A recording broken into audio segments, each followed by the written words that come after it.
Hey everyone, NDC here and welcome back. Today's video is a little bit different. It was actually inspired by a video I recently watched from Chris Wilson, who was the creator and game director for Grinding Gear Games, responsible for Path of Exile, a game I really love. And this video was on game development, his experience and advice. And it was a really great guide for anyone curious about getting into a new creative field, whether it was a hobby or career. So I wanted to share my own journey and advice on how to get into app development today. My story actually started with web design a really long time ago. At the time, I found it to be a little bit limiting. JavaScript also wasn't for me. But with apps, especially on phones and devices, you can reach so many people and create these unique experiences that just aren't always possible on a desktop. You can use the camera, gyroscopic controls, location services, and really creating an app experience is something that feels like a lot of the limitations don't really exist to a degree. And if you're looking to start or you're curious, then this video is for you. So the first thing I'd recommend is to actually start by building. I know it sounds pretty daunting to build an app, but before you write a single line of code, do a little bit of thinking. What are some unique experiences that you can create using the special features of a phone or device?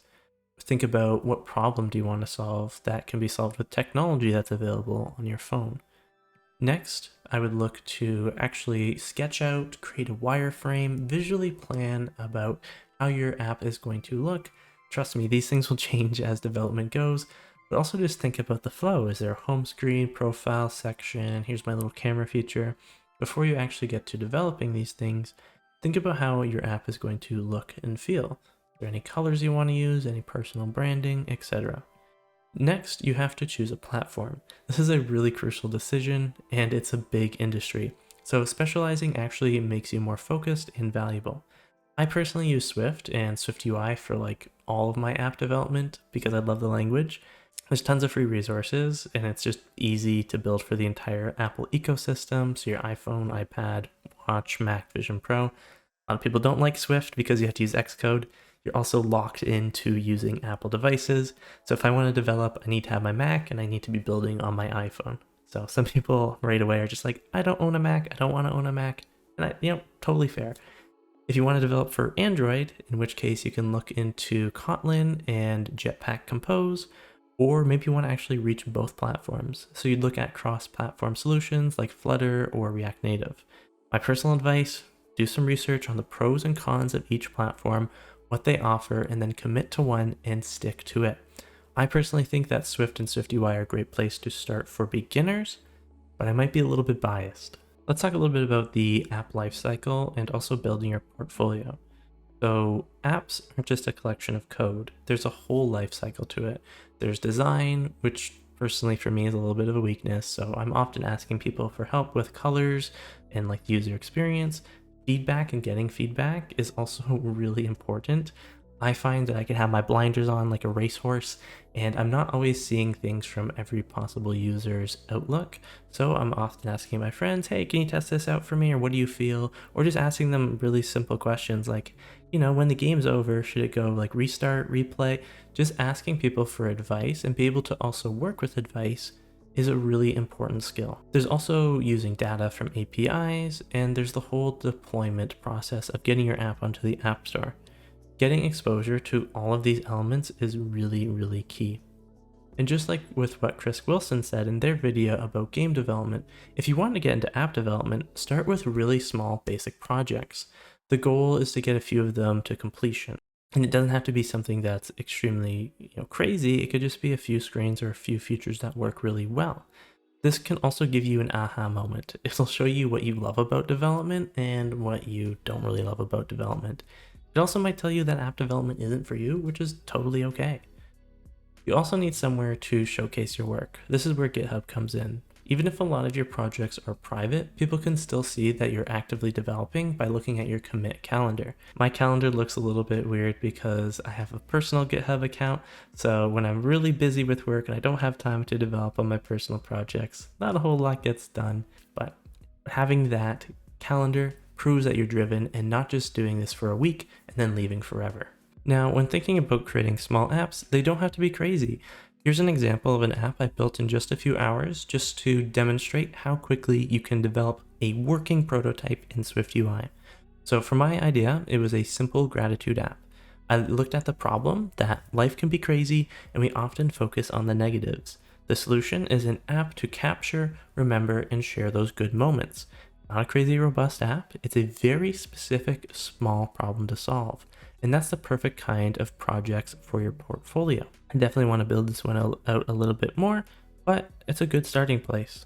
I can speak to the pain points, the problem solving, how I achieved every single part of the UI and the design. And if I were to share this with someone, being able to convey what I contributed and how I built it is a really important piece. Let's take a moment to talk about AI's role in development. It is certainly here and it's a powerful tool, but it's certainly not a replacement for developers. It's here to replace the lazier and maybe not as great developers. I like to think of AI like this. Okay, a little personal story. I once plagiarized an essay in history class in high school by copying and pasting in Wikipedia. And it still haunts me to this day. It's the only time I did it and I'll never do it again. The real moral of the story is I learned absolutely nothing. I don't even remember what the assignment was about. I was probably up late playing Minecraft and forgot to, do my work. So I took the easy way out instead of just, putting in the work. So the same thing happens if you ask an LLM like ChatGPT or whatever to build a full app for you. You don't learn and you won't have the skills to fix it when it inevitably breaks. I did a fun video on can AI build an app on its own, and there was a lot of strange pitfalls there. I would rather just use AI in the right way. And in my case, it's using AI to solve problems. Recently I actually had a problem where I was trying to find a way to create a network heartbeat to make sure two phones stay synced and connected in a game. So if one doesn't receive the heartbeat, they know that they've disconnected. I was actually having trouble wrapping my head around it. So I went to an LLM, I explained my problem, and because I'm a very visual person, I love to have things like diagrams and videos. I asked it specifically to create a visual diagram and explain the concept to me so I can implement it into the code. It helped me get a really fresh perspective, which was exactly what I needed to implement the solution for myself. So by using these, LLMs to learn, to research, and to also have your learning tailored to you is the best way to use them. You can also use an AI like a junior dev if you need boilerplate code to create some placeholders. That's what it's there for, but don't expect it to build your entire app. Learn how to use it responsibly. Learn how to prompt it to teach you, not just to give you the answer. Next, I want to talk about networking and the job search. If you want to get a job, networking is very, very important. But there's a right way to do it and a pretty wrong way to do it. My personal advice is don't reach out to a developer or someone in the industry and be like, hey, solve this problem for me that I have within my app. It's like, at least buy me dinner first, right? Instead, introduce yourself, talk about the apps that you're building, and just have a little bit of what I like to call like nerd talk. At a conference that I was at recently, I was talking to people about their apps and the different problems they had, how they solved those different problems, sharing my own experience. And it was just like so cool and I don't know, warms my heart so much. And it's also just great when you have projects built and we were like showing each other our apps on the App Store. We were downloading it, and the one person was like, yeah, see, that's the animation that took me this long, and this is how I solved it. Look right there. I don't know, it was really cool. It also built connections to people that I could reach out to. So definitely if there are any developer conferences, hackathons, even people coming to speak at universities near you, make sure that you're reaching out to them or attending them if you can. When it comes to the actual job search, advice that I got a long time ago was to just go on job boards and see what skills are in demand. But those are skills that are in demand right now. I think talking to people in the industry and getting their perspective on what's coming up is a really great idea. And if you do get an interview, practice talking about your projects. What technical decisions did you make? How did you solve a specific problem? I've interviewed a lot of people in the past, and you can tell when someone gets excited about solving a problem, those are the people who are driven and passionate, and those are generally the people that you want on your team. Communication also plays a huge role, especially if you work in a virtual environment. So if you do have any examples, definitely include those. On the small note of AI as well, if you are using it to research, to learn, talk to those experiences. So is app development worth getting into today? Absolutely, both as a hobby and as a potential career. The technology that we can work with is absolutely amazing, and there's never been more free resources available to get started, whether that's through documentation, websites, YouTube tutorials. Oh my goodness, I do SwiftUI YouTube tutorials. What a coincidence. No, this isn't a shameless plug. I'm just saying there are those great resources, and that's also why I wanted to create those resources so people can access them for free and, get, solutions to their problems, because I know how frustrating that can be. I know if people can feel worried about the job market, and it's true, the world is a little bit hectic right now. But as Chris Wilson said, if you're passionate, driven, and can show people that you can build things, you'll be okay. So the key is to start small, build that portfolio, and keep that passion alive. For me, development isn't about making money, it's about fulfillment.